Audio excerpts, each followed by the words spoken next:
we have an absolutely iconic Parsha. The bulk of our Parsha is the Song of Haazinu. This is the third of 3 songs of the Torah. Of course, the song is forward-looking. It looks to the future. It looks at the past. It is predictive of major events and certainly trends of Jewish history, of course, with uncanny accuracy, as the commentaries point out. It talks about Messianic times. It talks about when the Jewish people will be in their land, when they'll be kicked out. The Ramban, in verse 40 of chapter 32, it quotes the Midrash, and he says, this song is so great because it talks about what's happening now, and it talks about the past, and it talks about the future, it talks about this world, and it talks about Olam Haba. So this song really has everything in it. And in fact, there is a tradition that the 613 words of this song correspond to the 613 mitzvahs in the Torah, 1 for each mitzvah. So of course, it's an exquisite parsha from beginning to end, very poetic, very flowery. This is an exquisite song. Today I want to focus on the second verse of our parsha. It's a short verse. Ya'arov kamatar litchi.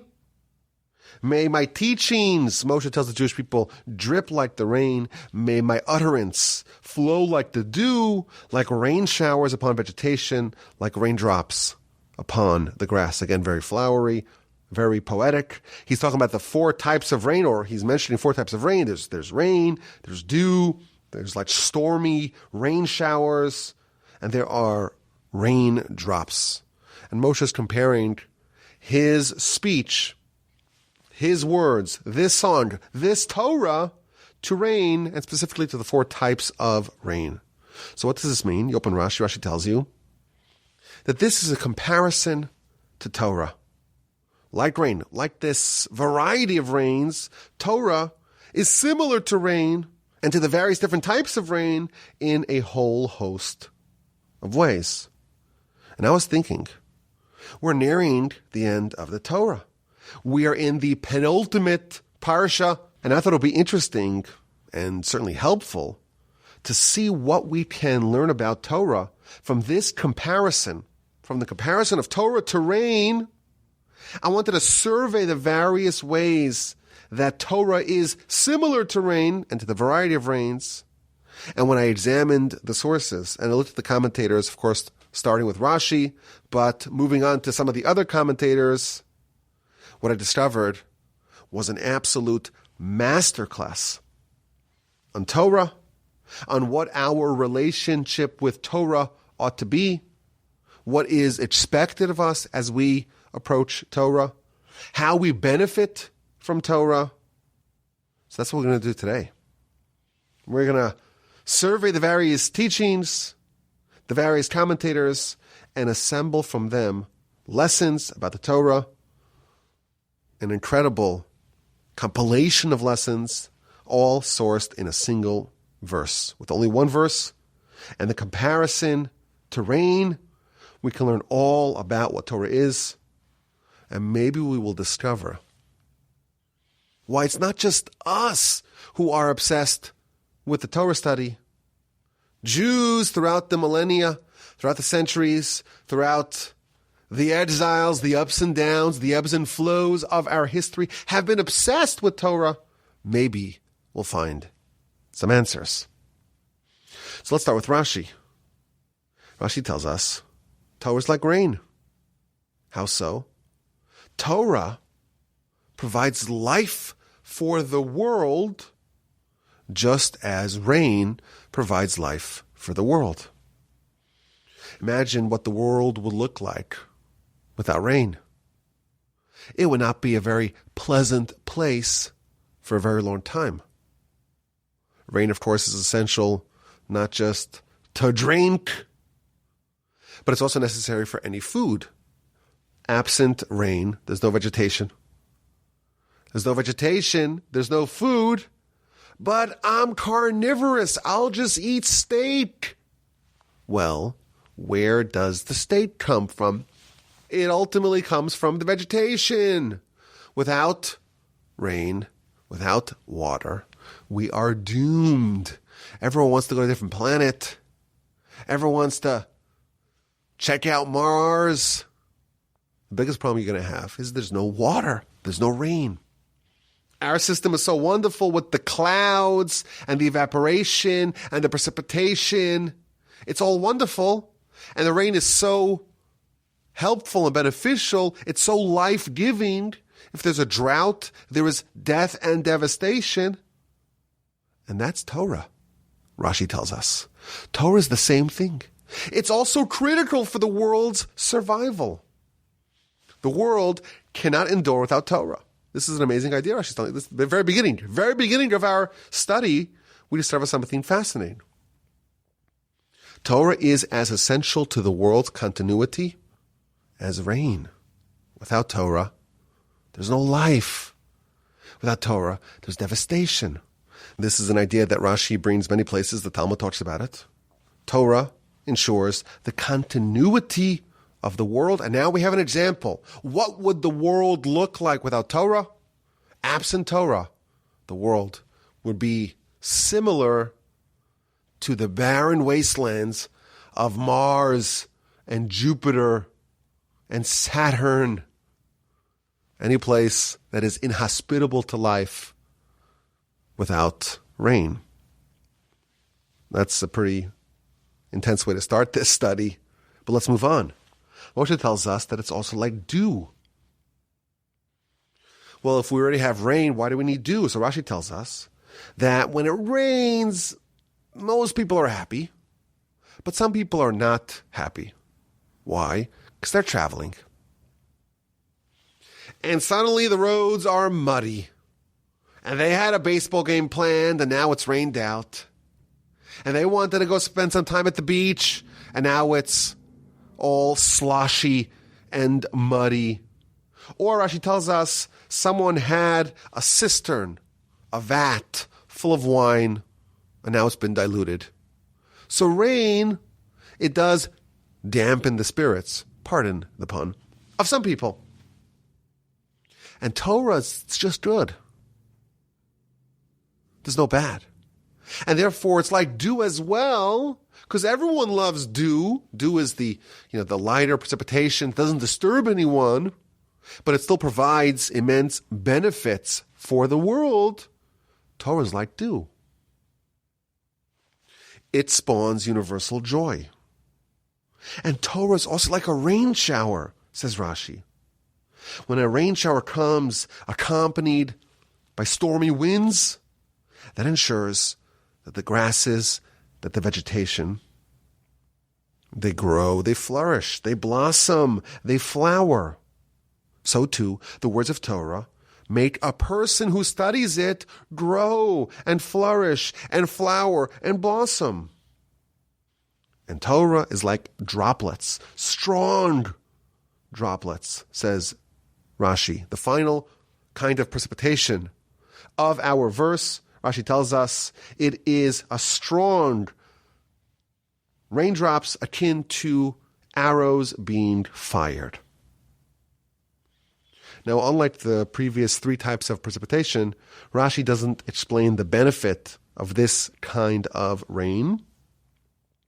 Perhaps we can speculate that the term that Rashi uses, Rashi says that it's called revivim. That's the Hebrew name for this kind of rain, because it fires like arrows. Yoreh kechetz, it fires like arrows. The Talmud uses this term, firing like arrows, without getting too graphic, to describe fertility.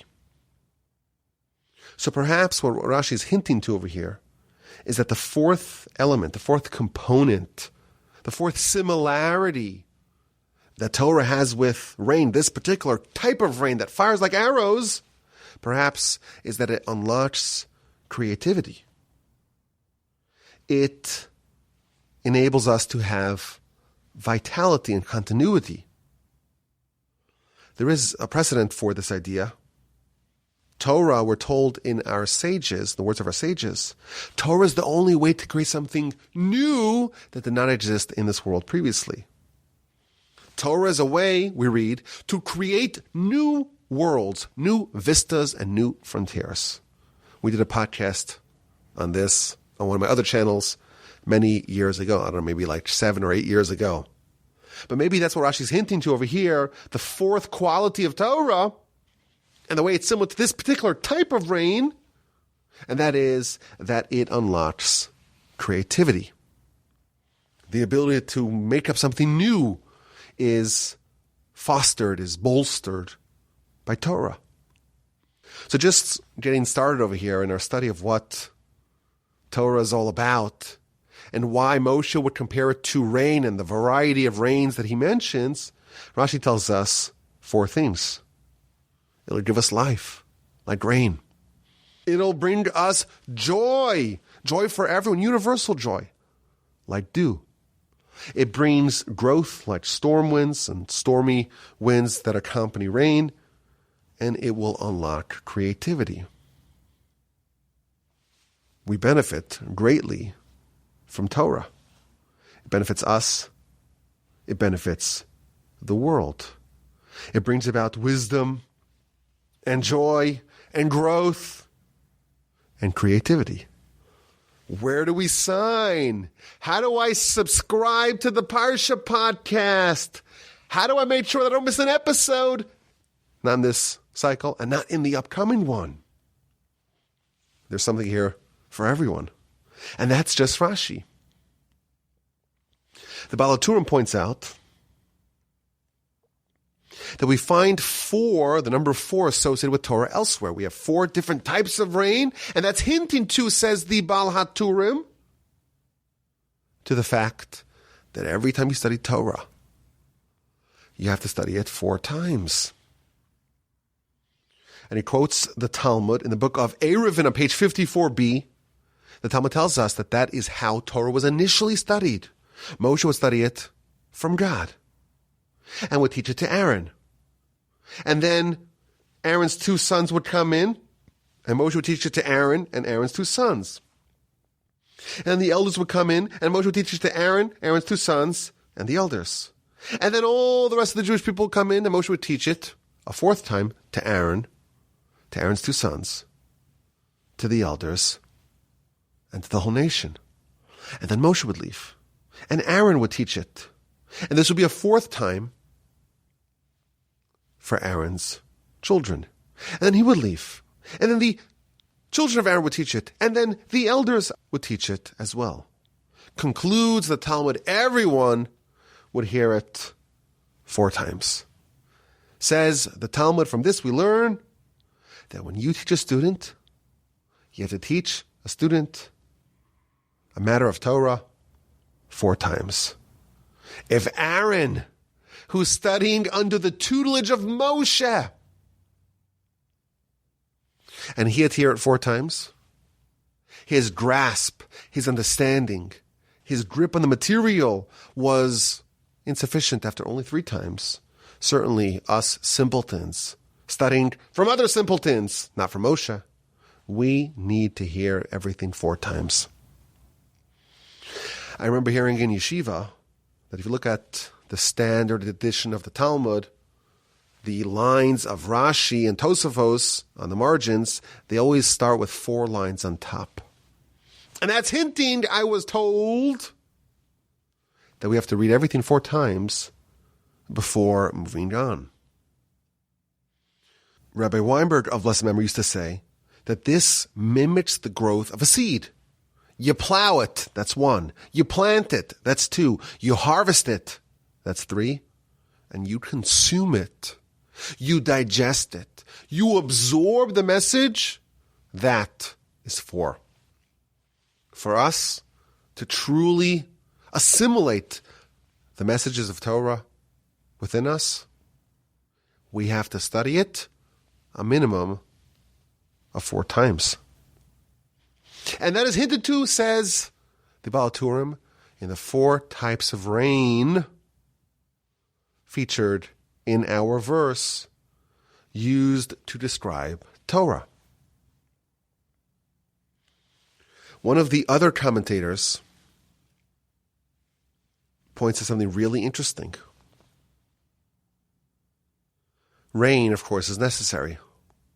You want to plant, you want something to grow, you want to have some yield in your field, you need rain. But it rains, and there's no benefit. You don't see anything for all that rain. If the field is plowed and the seeds are planted and it rains, the next day you go out in the field and it's identical. There's no change. The impact of the rain is totally imperceptible. And that's because he tells us, because the benefits of rain are delayed. You only see them much later. Yes, there is change, but the change happens on the subterranean level. And Torah is like that as well. You study Torah, and you were promised. Rashi tells us it'll bring you joy and wisdom and life. Oh, you're about to absorb the Almighty's wisdom, and you'll be elevated. You'll become like an angel, and your life will be forever changed. We are promised a lot when we start to study. And we go study. And we put in an hour, 2 hours, a week, a month. And the change really is not perceptible.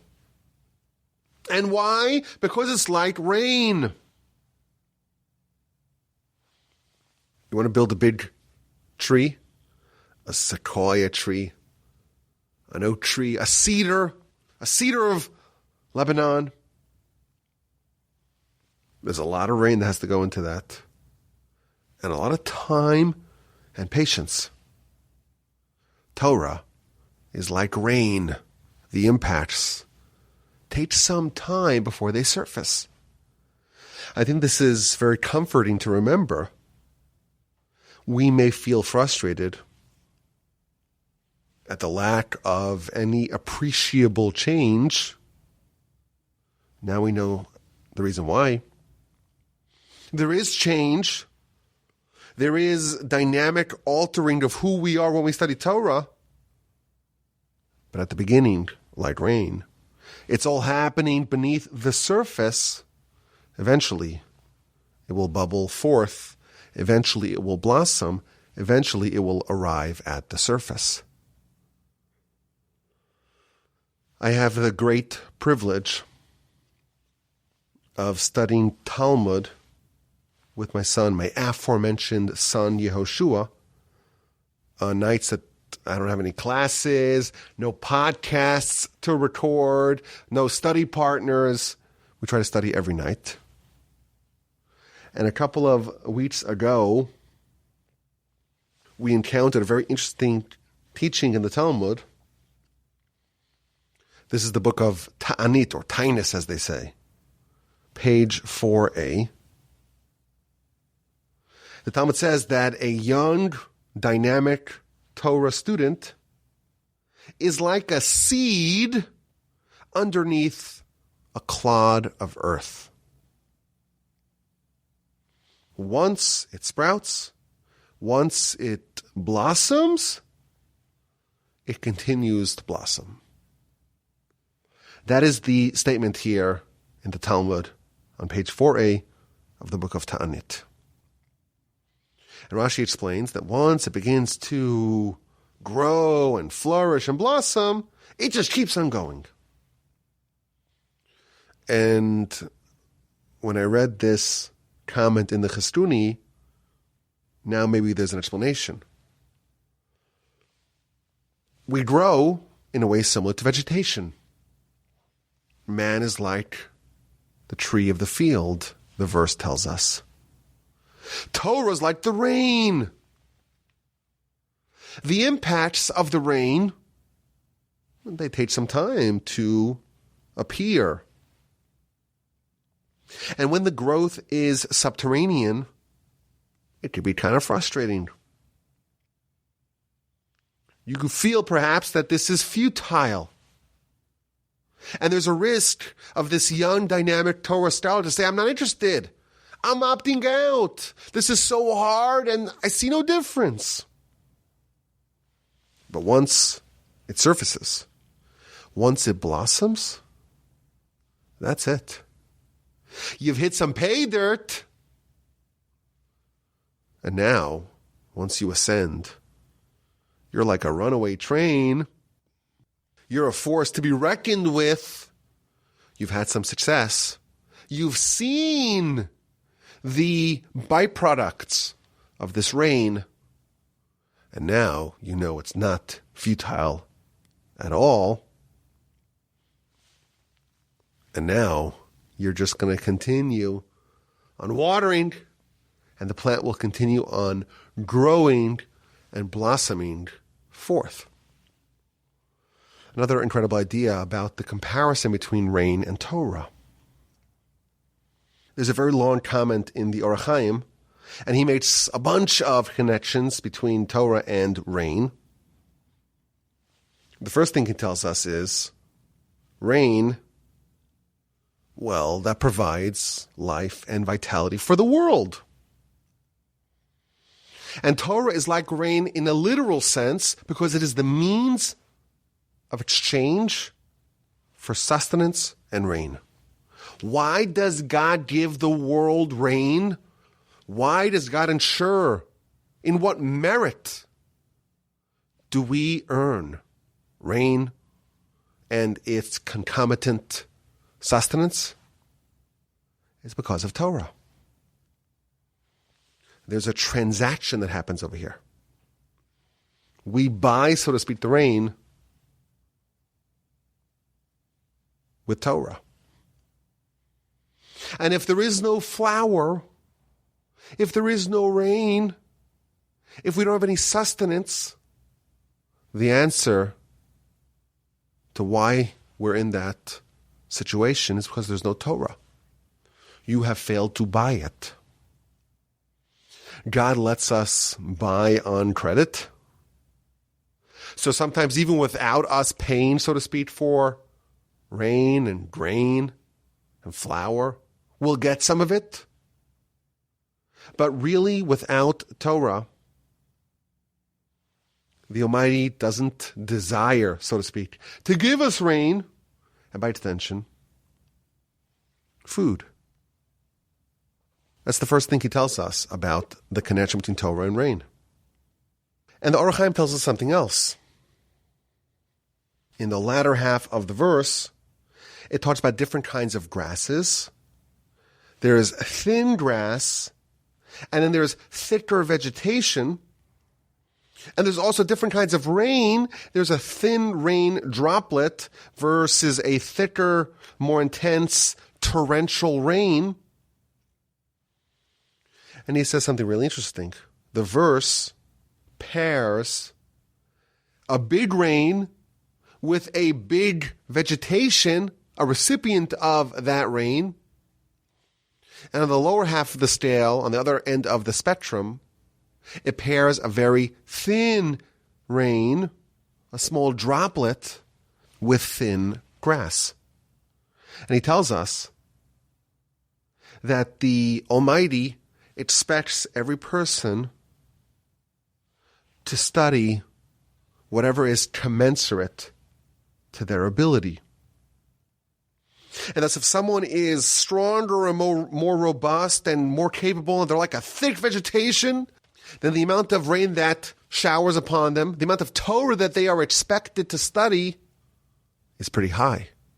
If someone's just a feeble, thin grass, then the rain that descends upon that grass is an easy droplet, a pleasant droplet. If someone is not as capable, if someone does not have the same ability, then what is expected of them is commensurately less. The demands that the Almighty places upon a person to study are commensurate to their ability. And he quotes a scary midrash. The midrash says that when someone dies and they are summoned before the heavenly tribunal, one of the questions that they're going to ask is, well, did you study Torah? And when someone says, well, I did, I studied scripture, then they're going to tell that person, well, why didn't you study Mishnah? And if someone says, I did scripture and Mishnah, they will say to them, why didn't you study Talmud? And so on. If someone studied some Talmud, then they'll say, well, why didn't you study more Talmud? If someone studied all of Talmud, they'll move on to the next subject, and the next subject, and the next subject. They're always pushing them a little bit beyond what they have accomplished. But if someone studied just scripture, they will not ask that person, well, why didn't you study the most advanced, esoteric, arcane parts of the Kabbalistic literature? That's beyond them. The stronger rain is on the stronger and more robust vegetation. The lighter, more pleasant rain is on the weaker, more feeble grasses. If you can do more, it is incumbent upon you to do more. No one is expected to do more than they can. And that's another lesson we learned from this comparison of rain, the variety of rains on the variety of recipients of those rain. The more you can handle, the more you are expected to do. And finally, the Talmud makes a lesson of its own from this comparison of Torah to rain. The Talmud says that if someone is a fitting Torah scholar, they are righteous, they are pious, they're good, they have refined character. Someone like that, they're supposed to be like the dew. It's very pleasant. It's very nice. It's very easy. But if you have a Torah scholar who's not refined, who doesn't have resplendent character, who is lacking in their behavior, who isn't living up to what's expected of a Torah scholar, someone like that should be killed, the words of the Talmud, should be killed with a torrential downpour, in a hurricane, in a tsunami, in a cyclone. My grandfather, blessed memory, quoted a teaching in the name of the Gaon of Vilna. What does it mean that if someone studies Torah, it's actually in one version of this, the way the Talmud describes it. This is from the book of Tainus, page 7a. In one variety of studying, the rain should be harmful and result in their death. So the Gaon of Vilna is quoted to say that Torah is actually a double-edged sword. And he offers sources that compare Torah to a sword, to fire, and to water. In the hands of a skillful swordsman, a sword can be helpful. In an unskilled individual, it could be deadly. Torah is like a sword. Torah is like a fire. Fire can upgrade things. You can make metal, and you could improve food, and you could do clay and brick making. All kinds of great things can be improved with fire. But it could also be deadly. It could also be destructive. Torah is like fire. And Torah is like water. It could quench your thirst. It could raise your produce. You could also drown in it. And the idea is a powerful idea. He quotes the Talmud. There's water, there's dew. They descend upon the ground, and they make things grow. What grows? Well, trees and plants and vegetation. But but also thorns and weeds and thistles. Moreover, he points out that the weeds actually benefit more from the water than the vegetation does. Torah is compared to rain, to dew, to various types of precipitation. Torah will facilitate growth. And who's the plant? The plant is the person. If the person is a weed, if he is chock full of bad character, hubris, arrogance, anger, impatience, a feeling of superiority over other people, if the person is weeds, the Torah will make those weeds grow, and they'll grow even more wild than before. Torah will actually be harmful for someone who is corrupt. This is a very interesting and novel discovery. Torah is like rain. And this rain will cause the plants to grow. What kinds of things will grow?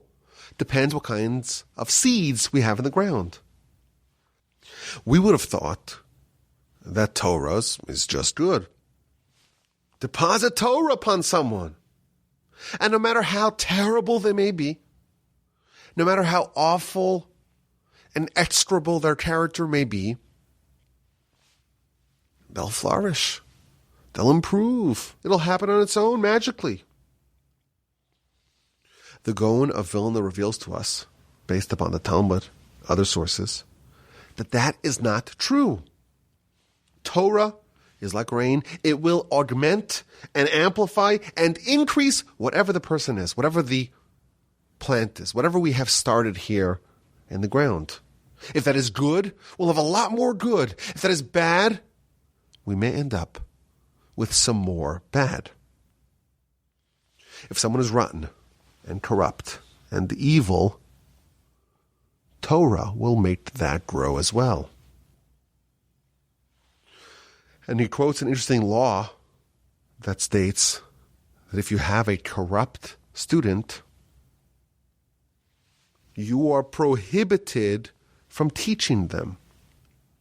First, they should improve their ways. First, they should upgrade their seed. And only then can you allow them into the academy. Torah is going to increase a person. More power, more intelligence, more spirituality. For the corrupt, they'll become more devious, more cunning. Yes, they will become more spiritual, but what's going to be if they're bad? Now they'll be empowered. Their evil will have an element of spirituality to it. That will be the flourishing and the blossoming of those weeds. Torah is divine vitality. Torah is just the most wondrous thing. It's wisdom from heaven on high. It's divine wisdom. Somehow, magically, wondrously, it's captured in physical terms. But the vitality, the power, is the same unadulterated power that exists on high. And that is like rain making everything grow. If you start off from a point of goodness, you'll have a lot more goodness. If you start off with a rotten, corrupt starting point, that may result in the flowering of evil. The Talmud, in fact, says that you can use Torah to advance the cause, the agenda of the Yetzer Hara. Man is like the tree of the field. Torah is the rain, the precipitation. What will sprout? What will come forth? Well, that depends on what kind of person we have here as the starting point. And thus our final lesson of the comparison between Torah and rain is that there is a prerequisite for Torah, and that is good character, or at least, at a minimum, the desire to have good character, the desire to improve. Because whatever you have as your starting point, that is what Torah will cause to sprout.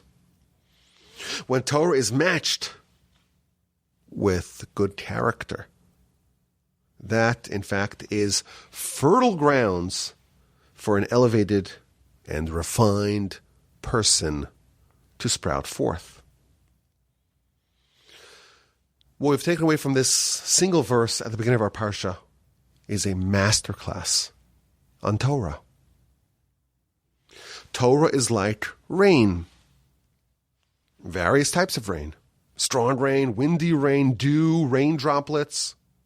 And that is falling, that is flowing upon the grass, upon the vegetation.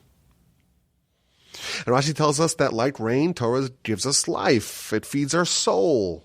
Like dew, it brings joy. It ensures growth. It strengthens our creativity. The Baal HaTurim tells us that there are 4 types of rain to symbolize the requirement to study everything 4 times. The Chistuni reminds us that the benefits are delayed. The rain is only translated into growth months, maybe even years later. The Orach Chaim tells us that Torah is the means to get flour. If there is no flour, that is a sign that there is no Torah. Abstaining from it results in famine, drought, and death. You would have thin rain on grass, heavier rain on thicker vegetation. Everyone is expected to do what they can do. And finally, we learned a radical idea that Torah is rain, but we get to choose what is going to grow. We have to show up with a kernel that has the desire to sprout into something more elevated, more refined, and thereby we can reap the benefits of Torah for eternity. I think this is a fitting study as we end, or we near the end, of the 6th year of the Parsha podcast, and we get ready for year 7, please God. Torah is like rain. May we all merit to soak it all up, to soak it all in, and be elevated as a result. Let's get to this week's exquisite insight, and this comes from verse 4 of our Parsha. Hatzur tamim pa'alo, the rock, God, whose deeds are perfect. Ki chol drochav mishpat, all his ways are just. Kelimun ve'ein avel, he is a faithful God, a trustworthy God. And there's no falsehood, there's no iniquity. Tzaddik v'yashar hu, he is a tzaddik, he is righteous, and he is upright. The verse tells us that God is kel emunah, a God of emunah. Emunah we translate typically as faith. A faithful God. Usually it's the believers. It's the populace that have faith. What does it mean that God is a God of faith? So Rashi tells us that this refers to God giving reward for the tzaddikim, for the righteous, for their righteousness in Olam Haba. And even though God delays their reward, we don't see the reward of the righteous in this world. In the end, he will provide faith for his words. We don't see the reward in this world, but he is a God of faith. He is someone that we can rely on. He is someone who is faithful. See, here's the insight. I don't know if this qualifies as exquisite. You'll have to tell me if this qualifies as exquisite, but this is something that certainly came at an exquisite time. This was actually during the Rosh Hashanah davening, during the prayer on Rosh Hashanah, during the repetition of the Amidah, the Chazaras Hashatz, that I was fortunate enough to lead in our shul.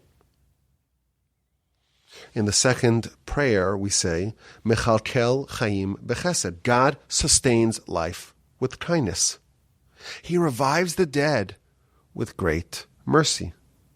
He supports those who are falling. He heals the sick. He releases the captured, the incarcerated.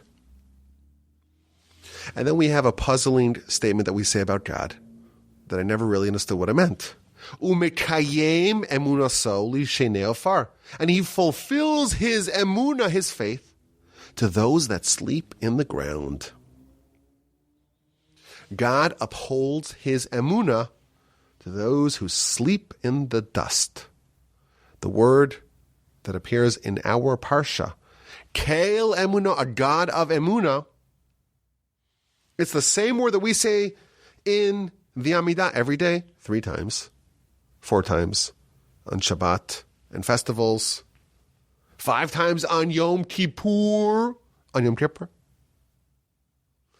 We say that God fulfills his emunah to those who sleep in the dust. What does that mean? Perhaps this is what it means. Once someone has crossed over to the other side, once they are no longer in this world, once they no longer sleep in their bed, they sleep in the dust, then, in fact, they're able to witness God's faith in action. They're able to see, in fact, how God rewards those who listen to him. Is it exquisite? I don't know, but once it popped into my head, on Rosh Hashanah, on that most exquisite and auspicious day, I figured I filed it away. I said, this is going to be the exquisite insight. And if people don't like it, they'll have to forgive me. This is the season of forgiveness, after all. They'll have to forgive me because I thought it was really interesting to think, what does it mean that God fulfills, he upholds his faith to those who sleep in the ground? Maybe it's the same idea featured in our verse that talks about the God of Emunah. I thank you for listening. I appreciate your listenership. We have 1 more episode to go. I'm really excited. It's a tremendous accomplishment. All of us. What an incredible achievement. We're near the end. We thank the Almighty for all the success of studying the Torah and the Parsha week after week hitherto, and we pray that this will continue. Have an incredible rest of your day. A fantastic, uplifting, enriching, deeply meaningful Shabbos upcoming, an incredible festival of Sukkot, of course. And please God, we will talk again really soon from the Torch Center in Houston, Texas. The email address is rabbiwalby@gmail.com.